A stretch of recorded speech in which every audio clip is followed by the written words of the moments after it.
Last week, Germany's draft military service bill, due to come into force in early 2026, experienced a major setback after a row erupted in the governing coalition over a proposed lottery system.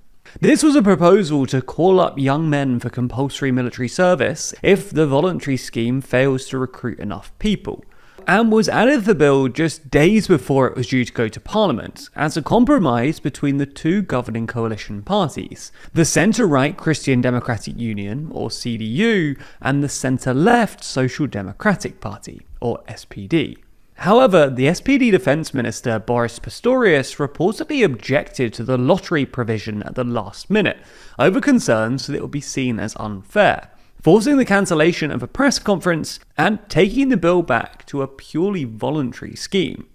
So in this video, we'll explain Germany's rearmament crisis, why it's not going to plan, and what might happen next.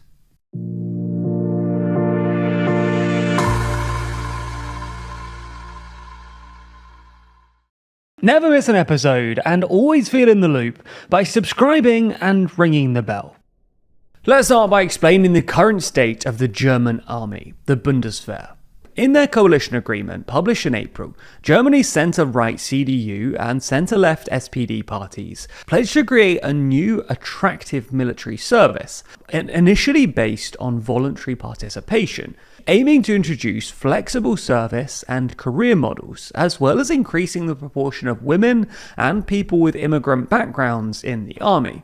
This came largely in response to anxieties around the state of Europe's defence readiness since Russia's invasion of Ukraine, and the fact that the German army has shrunk significantly since the end of the Cold War, from nearly 500,000 troops in the 1990s to just 181,174 today. As such, Germany aims to expand its armed forces to 260,000 by 2035, and more than double its number of reservists to 200,000. So, in May, in his first speech as Chancellor, Friedrich Merz set out his ambitions for Germany's rearmament, having already passed a constitutional amendment to exclude all military spending from Germany's constitutional spending limit, the debt brake, as well as creating a €500 billion special fund to invest in German infrastructure, including roads, bridges and railways that will be needed to transfer tanks and troops to the Eastern Front if a war broke out with Russia. Merz also pledged to provide, quote, all the financial resources the Bundeswehr needs to become Europe's strongest conventional army. Then in August, the German cabinet passed its draft military service bill, the Defence Service Modernisation Act, which, as well as introducing voluntary military service, opened the door to compulsory enlistment if the voluntary scheme falls short of the required numbers. For context, like many European countries, Germany began phasing out conscription in the early 2000s and ended mandatory conscription in 2011. Originally, the proposed volunteer scheme involved sending out a questionnaire to 18-year-olds, which would be mandatory for men and optional for women, a cohort of whom would then be selected for at least 6 months of military training. However, several members of Merz's government were concerned that the volunteer scheme didn't go far enough and would struggle to plug the Bundeswehr's personnel shortages. So they began pushing for another provision to be added to the bill, considering a return to conscription if the voluntary model fails. To this end, according to media reports, the CDU and SPD coalition parties had recently struck a compromise, agreeing to add a lottery provision to call up young men for compulsory military service if not enough volunteers signed up. However, last week the bill was thrown into disarray after SPD Defence Minister Pistorius objected to the lottery provision, fearing that it would waste time and be seen as unfair by the public. While the lottery system isn't new in Europe, Denmark introduced a new lottery system in July that applies to both women and men, Pistorius was also reportedly frustrated with the decision to get rid of the mandatory military service questionnaire for all men turning 18, arguing that it would prevent the Bundeswehr from knowing who was available to serve in a crisis. Pistorius has also backed proposals for all eligible young men to undergo a medical from July 2027, so Germany has a clear picture of availability. This speaks to a wider political disagreement between the two parties in Merz's governing coalition over how to reach the ambitious figure of 260,000 Bundeswehr troops that the government is aiming for.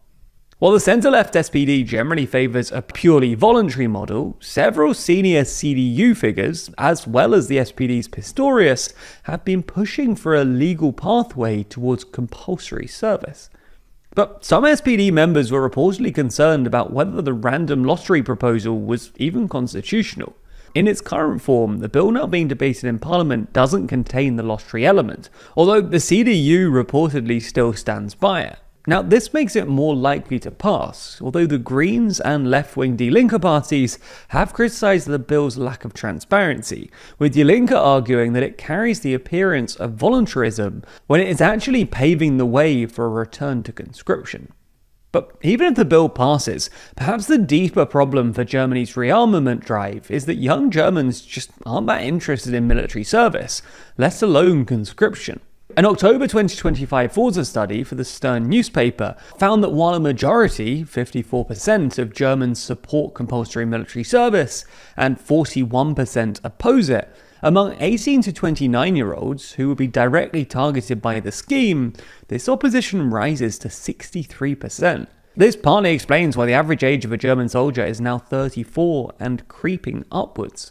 Young people in tech-critical occupations like IT, engineering, and aviation also tend to look for better-paying private sector jobs rather than joining the army.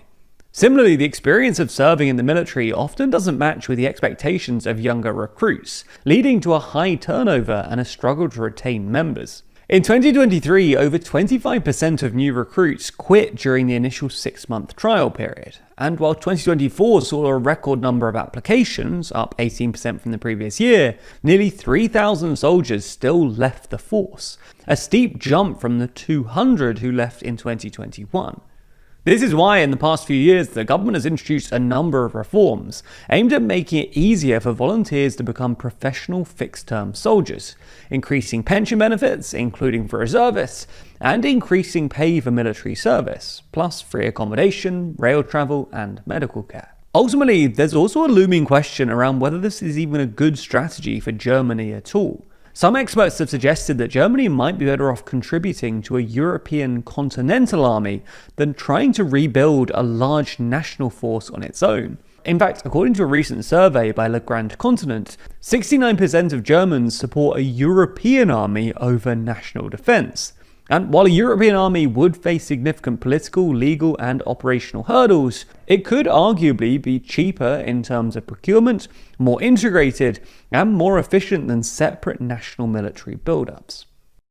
Before you go, we've just announced our new coffee table book, Assembly Required, a 300-page book which highlights 27 of the world's most beautiful parliament buildings, from the classics like the British Parliament in Westminster, to the US Capitol or the Hungarian Parliament, to ones you might not expect, like New Zealand, Bhutan, or Bangladesh. For each parliament, we don't just show beautiful photos of these actually incredible buildings. We also tell you the stories behind the buildings, both through passages written by our team, as well as through detailed custom-designed floor plans and diagrams. We really did spend a long time on this too. We spent ages digging into the stories of parliament buildings all around the world, before narrowing it down to just the most interesting and beautiful buildings, writing tens of thousands of words to tell you their stories. We've also made both desk and wall calendars based on Assembly Required too, allowing you to experience these beautiful buildings year-round.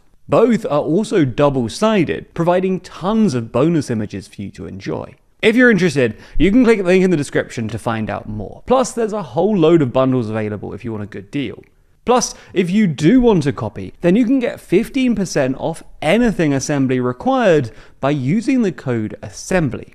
That code only lasts for this week, so if you're interested, now's your time. Anyway, this is just another way that you can help fund our journalism. So if you are interested, then your support will help us to continue investing in our journalism, as well as providing free content for years to come.